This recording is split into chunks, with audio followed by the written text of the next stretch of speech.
ಗಾಡಿ ಕೀ ಅರ್ಥ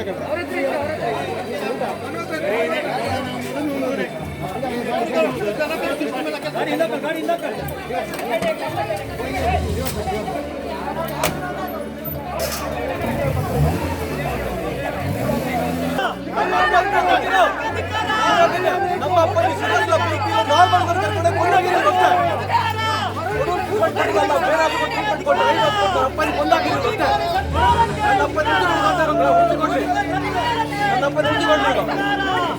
ಹಾಕಿದ್ರೆ ನಮ್ಮ ಅಪ್ಪನೇ ಆಗುದಿಲ್ವಾ?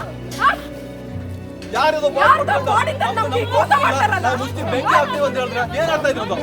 ಹಂಗಾರೆ ಇಲ್ಲಿ ಕರ್ಕೊಂಡೋಗಿ ನಮ್ಮ ಅಪ್ಪನ ಅಲ್ವಾ ಅವರು